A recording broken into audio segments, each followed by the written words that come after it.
The most beautiful virgin was being auctioned off, until a single father stepped forward. She stood on that wooden platform wearing nothing but a thin white dress, tears streaming down her face while grown men shouted numbers like she was livestock. But this wasn't some nightmare.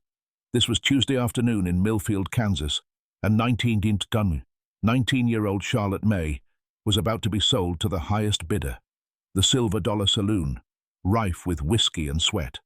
Silas Crowder, the owner, stood beside the platform with a sick grin, banging his gavel like some twisted auctioneer. His voice boomed over the crowd of miners and drifters who'd gathered for this disgusting spectacle. "Gentlemen, what we have here is a genuine virgin, fresh as morning dew. Starting bid is $50. Charlotte's hands trembled as she tried to cover herself. She'd been an orphan since 12, scraping by on kitchen work and laundry, until last week, when Crowder cornered her with an impossible debt, her dead father's gambling losses that somehow became her burden. "Pay up or work it off. My way." $60, shouted a toothless miner. $70, called another. Outside, Thomas Holloway was tying his horse to the hitching post, planning to grab supplies and head home to his 8-year-old daughter Emily before dark.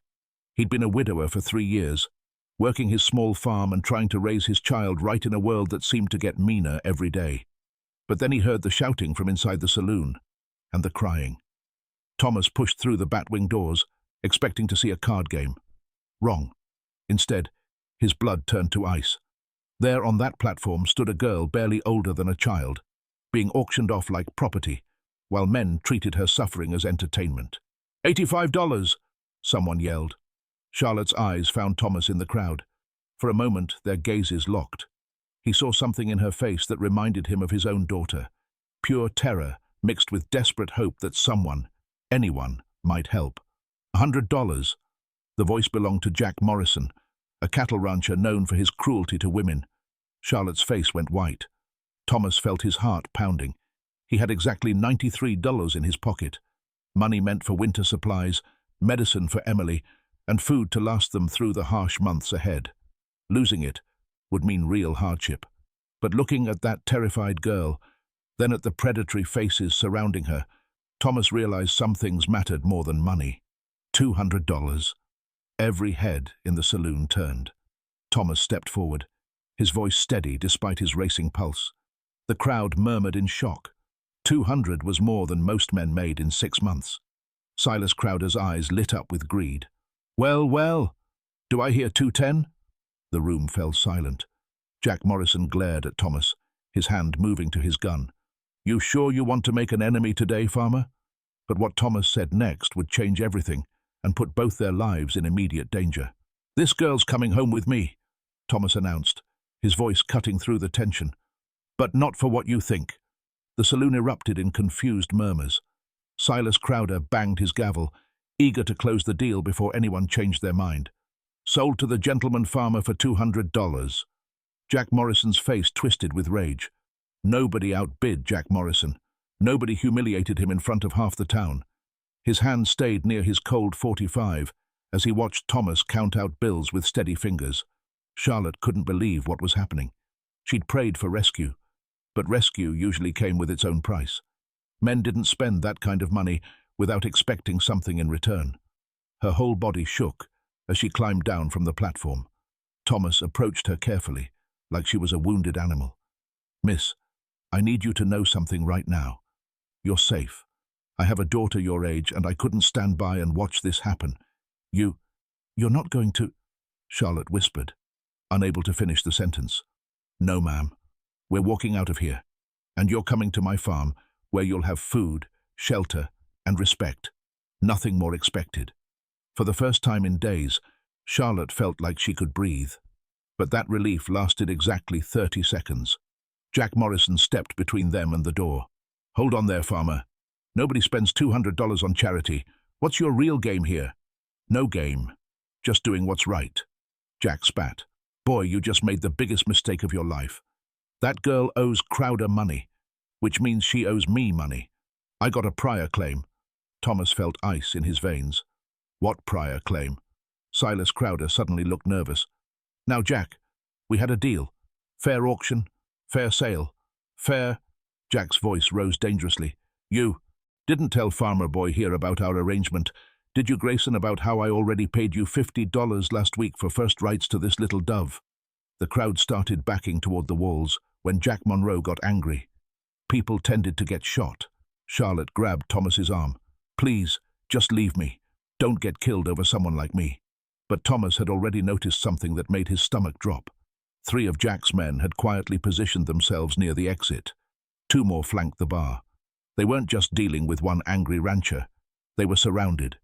You got 2 choices, Farmer Jack said, drawing his gun. Halfway.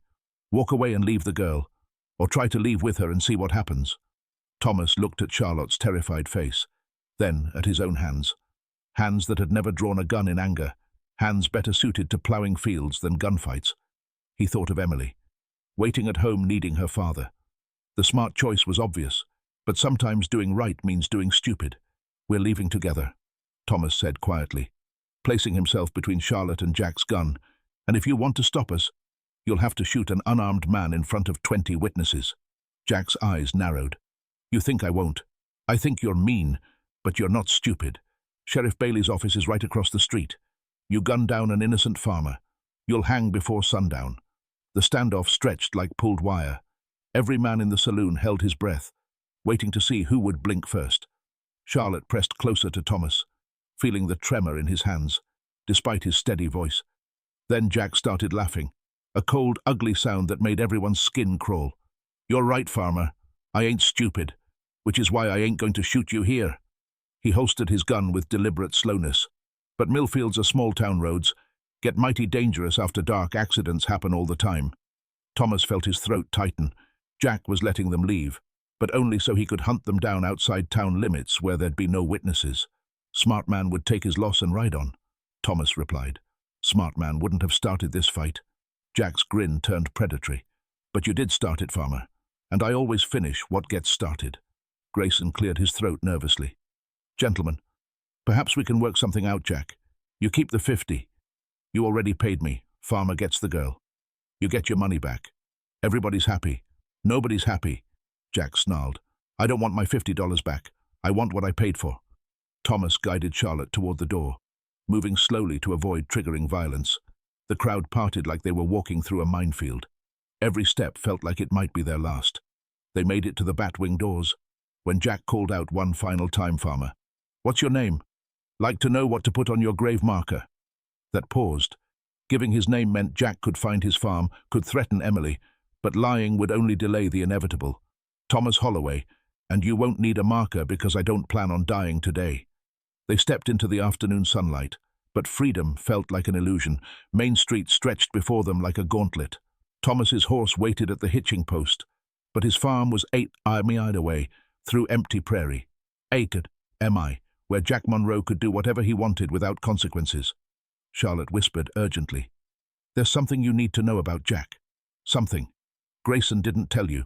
What he's not just mean. 3 months ago, he killed a preacher's daughter who tried to run from him. Sheriff Bailey covered it up, because Jack owns half this county. That felt his world tilt. He'd just signed their death warrants, and the law wouldn't lift a finger to help them. But as they reached his horse, Charlotte noticed something that made her blood freeze.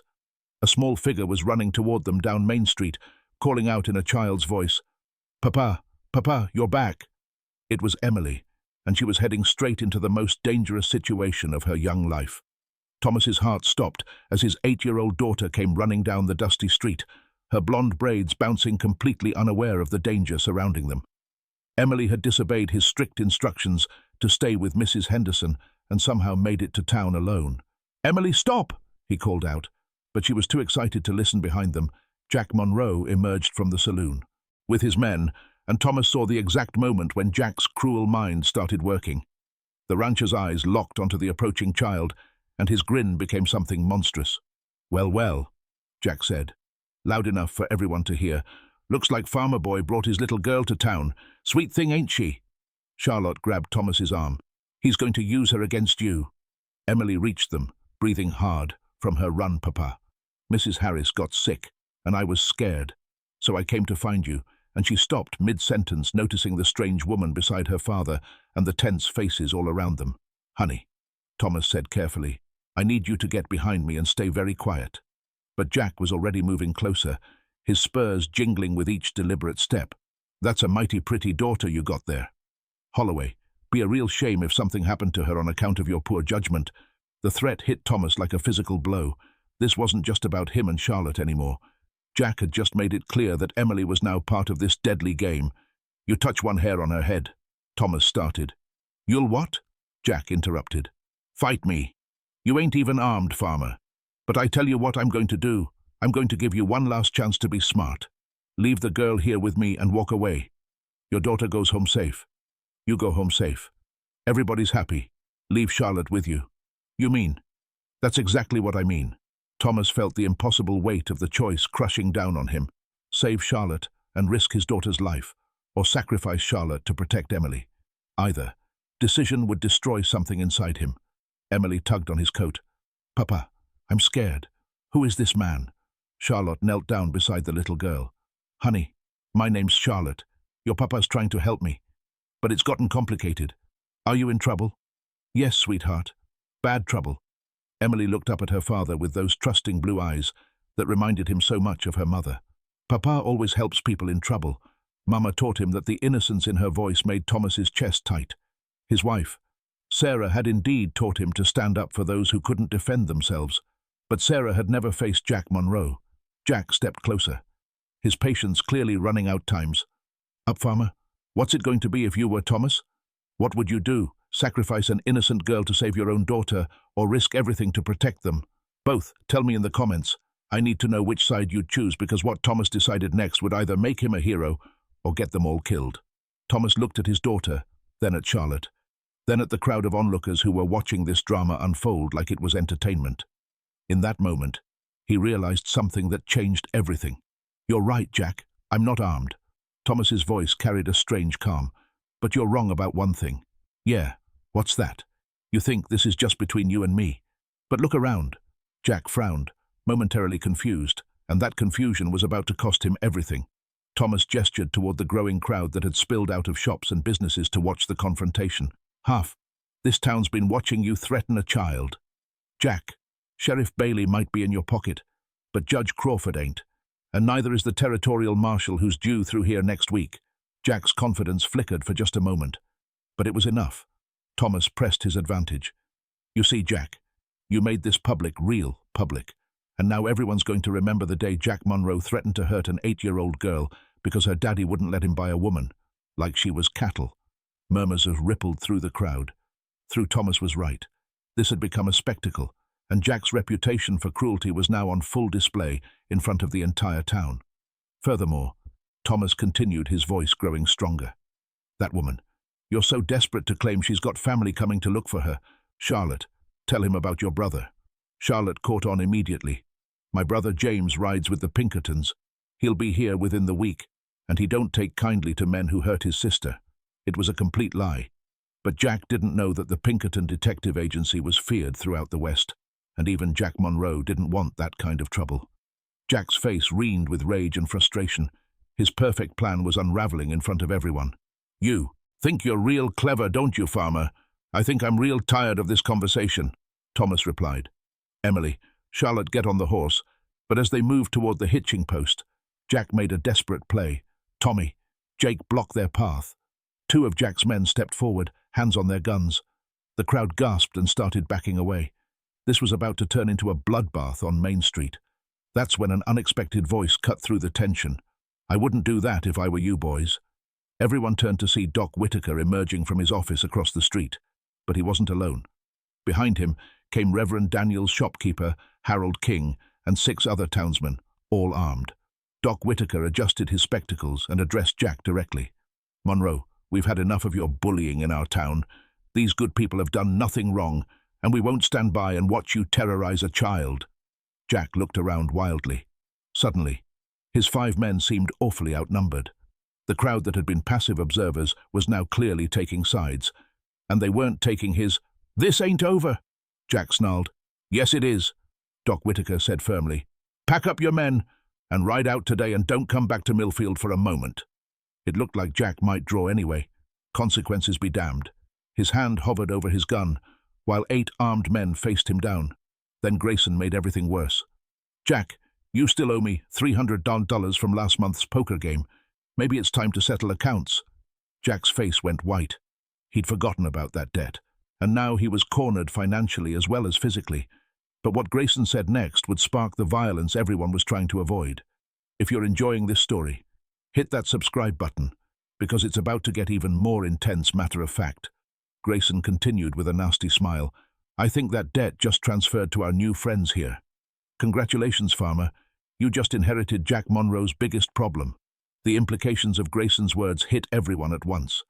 If Jack owed Grayson money, and Grayson was transferring that debt to Thomas, it meant Jack now had a legal claim that he could pursue through violence. "That's not how debts work, Grayson," Doc Whitaker said sharply. "Actually, it is," came a new voice from the crowd. Judge Crawford himself had arrived, drawn by the commotion. If Grayson wants to assign Monroe's debt to Holloway, that's his right. But he continued raising his voice as Jack started to grin. Monroe would have to agree to the transfer, and the debt would have to be legitimate. Jack's grin faded. Judge Crawford was known for his strict interpretation of the law, and he clearly wasn't intimidated by anyone. "Show me the paperwork, Grayson," the judge demanded. Grayson's face went pale. There was no paperwork because the poker debt was actually fictional, a desperate attempt to create leverage. "I see, Judge. It was a gentleman's agreement. No paperwork means no legal debt," Crawford announced Monroe. "You and your men have exactly 10 minutes to leave town before I charge you with disturbing the peace and threatening children." Jack's last card had been played and lost. His men were already backing toward their horses, clearly eager to avoid a shooting war with half the town. But Jack Monroe had never been one to accept defeat gracefully. "This ain't over, Holloway," he spat. "Not by a long shot. You cost me money. You cost me face, and you made me look like a fool. I got a long memory and longer reach than you think." Thomas helped Charlotte and Emily onto his horse. "I reckon it is over, Jack. You lost fair and square." "Fair?" Jack's laugh was bitter. "Boy, you don't know the first thing about fair. But you're going to learn." As Jack and his men rode out of town, the crowd began to disperse. "Doc." Whitaker approached Thomas with a concerned expression. "Son, you did the right thing today, but Monroe's not the type to forget a grudge. You might want to consider staying in town for a few days. Let things cool down." Thomas shook his head. "Can't do it, Doc. I got a farm to run and animals to feed. Besides, running scared just invites more trouble." "Then take this, Doc." Whitaker pressed something into Thomas's hand, a small Derringer pistol. "It ain't much, but it's better than nothing." Charlotte looked at the little gun with obvious fear. "Maybe the doctor's right. Maybe we should wait." "No," Thomas said firmly. "We leave now while we have daylight and witnesses to our departure. Jack's more likely to try something. If we look afraid, they were preparing to leave when Emily tugged on her father's sleeve. "Papa, the lady seems sad. Is she going to be okay?" Thomas looked at Charlotte. Really looked at her for the first time since this all started. She was pale, shaking and clearly traumatized by everything that had happened. "Charlotte," he said gently, "are you all right?" She shook her head slowly. "I don't understand why you helped me." Men don't. Men don't usually help without wanting something. My wife taught me that protecting innocent people is what separates us from animals. You're innocent and you needed protecting." Tears started flowing down Charlotte's cheeks. "Your wife sounds like she was a wonderful woman, she was, and she'd want me to make sure you're safe." But as they finally rode out of Milfield toward Thomas's farm, none of them noticed the lone rider who had been watching from the hills above town. Jack Monroe had sent one of his men ahead to scout the route home. The real danger was just beginning. The ride to Thomas's farm should have taken 40 minutes. They made it halfway before the shooting started. It happened at Devil's Canyon, the narrow pass where the road wound between two rocky hills. Thomas had always hated this stretch. Too many places for ambushes, too few escape routes. The first bullet shattered the silence, kicking up dust inches from their horses' hooves. Thomas immediately pulled the reins, steering them behind a large boulder as more shots rang out.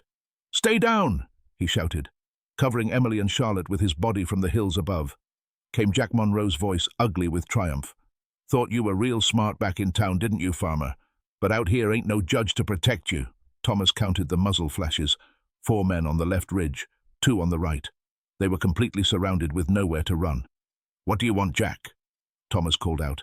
"I want my property back, and I want you to pay for making me look like a fool." Charlotte grabbed Thomas's arm. "Just give me to him. Don't let him hurt Emily because of me." "Nobody's giving anybody to anybody," Thomas said firmly. He pulled out Doc Whitaker's Derringer, knowing it held only 2 shots against 6 armed men. Emily was crying softly. "Papa, I'm scared." "I know, honey. Just stay behind this rock and don't move, no matter what happens." Another volley of shots peppered their hiding spot. Jack was clearly enjoying this, drawing it out, terrorizing them before moving in for the kill. Thomas heard something that made his heart race. Hoofbeats, more riders approaching fast from the direction of town. Jack shouted. A familiar voice. "This is Judge Crawford. You're surrounded." The shooting stopped abruptly. Thomas risked a look around the boulder and saw an amazing sight. Doc Whitaker, Reverend Daniels, and 8 other townsmen had ridden out after them, armed and ready for a fight. "You got no authority out here?" "Crawford," Jack yelled back. "I got all the authority I need. You're threatening innocent people." "In my jurisdiction." "Your jurisdiction ends at the town limits, not when I'm pursuing criminals who disturb the peace in my town." For several tense minutes, the 2 groups faced off across the canyon. Jack's 6 men against Crawford's 9. The odds had shifted dramatically. Then Charlotte did something that shocked everyone. She stood up from behind the boulder, fully exposing herself to Jack's guns. "Jack Monroe!" she called out in a voice that carried clearly across the canyon. "I got something to tell you about Grayson that's going to change everything." "Charlotte, get down," Thomas hissed, but she ignored him, her voice growing stronger. "Jack, you want to know why Grayson was so eager to auction me off? You want to know the real reason he set this whole thing up?" Jack's curiosity got the better of his anger. "What are you talking about, girl? Grayson's been stealing from you for months. That poker debt he mentioned, he made it up because he's been skimming from your cattle sales. I kept his books. I know where he hides the money." The silence that followed was deafening. Then Jack's voice came back, but now it was directed at his men. "Boys, I think we've been shooting at the wrong people." Jack Monroe rode down from the ridge, his gun still drawn but no longer pointed at them. His face showed the dangerous calculation of a man whose anger had found a new target. "You saying Grayson's been stealing from me?" Jack demanded. Charlotte nodded, her hands trembling but her voice steady. 3 months. I worked in that saloon, keeping his ledgers. Every cattle deal you made, every sale, every transaction. Grayson took 20% off the top and doctored the books to hide it. Where's the money? Hidden in a false bottom of his office safe has to be close to $2,000 by now. Jack's eyes went cold. As winter, $2,000 was serious money enough to buy a small ranch or pay a dozen men's wages for a year. If Charlotte was telling the truth, Grayson had been stealing his future. Judge Crawford rode closer, keeping his rifle ready. "Monroe, this doesn't change what you did here today. Attempted murder is still attempted murder," but Jack was already backing away. "Judge, I think we got a misunderstanding here. I was just trying to recover stolen property. My money that Grayson stole by shooting at innocent people." "Warning shots," Jack said with a straight face, just trying to get their attention. Thomas knew Jack was lying, but he also knew the man was looking for a way out that didn't involve more gunfight. Smart men took the exits they were offered. "So we're done here?" Thomas asked carefully. Jack looked at Charlotte one more time, and for a moment his old hunger flickered in his eyes. Then the practical side of his nature won out. "Girl, you come testify about Grayson's thievery and we're square. You helped me recover my stolen money. I'll forget about our other business." Charlotte nodded quickly. "I'll tell Judge Crawford everything I know." "Good enough." Jack turned his horse toward Town Boys. We got a saloon keeper to visit as Jack and his men rode away. Thomas finally allowed himself to breathe. The immediate danger was over, but he knew Charlotte had just made herself a very valuable witness and potentially a target for Grayson. "Judge," Crawford approached them with a relieved expression. "That was quick thinking, young lady. But you realize Grayson is going to be mighty unhappy when he finds out what you just did." "Grayson can't hurt me anymore," Charlotte said with surprising confidence. "I'm not alone now." She looked at Thomas and Emily, and for the first time since this all began, she smiled. It was a small smile, fragile as spring ice, but real. The ride back to Thomas's farm was peaceful. Emily chattered excitedly about the adventure, already turning it into a grand story in her mind. Charlotte rode quietly, still processing her newfound freedom as they approached the small farmhouse with its neat garden and white-painted fence. Charlotte felt something she hadn't experienced in years. "Hope it's not much," Thomas said apologetically. "But it's safe, and there's always enough food. It's perfect," Charlotte whispered, and meant it over the following weeks. Charlotte testified against Grayson, who was arrested for theft, and forced to close his saloon. Jack Monroe surprisingly kept his word and left her alone. Apparently satisfied with recovering his stolen money and seeing Grayson ruined, Charlotte found her place on the farm, helping with cooking, mending, and teaching Emily to read. Thomas discovered that having another adult around made the hard work of farming easier and the quiet evenings less lonely. They never spoke of love, but it grew between them like wildflowers, quietly, naturally, without forcing. 1 year later, when Reverend Daniels married them in the little church in Milfield, the whole town came to celebrate.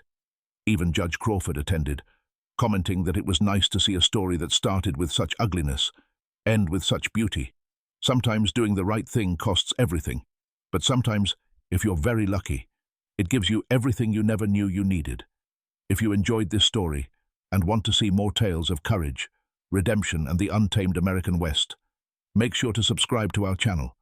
We've got many more stories that will take you back to a time when honor meant everything, and a man's word was his bond. Now click on the video on the screen to hear a story even better than this one, with a twist so powerful you won't forget it. Anytime soon, click on the video.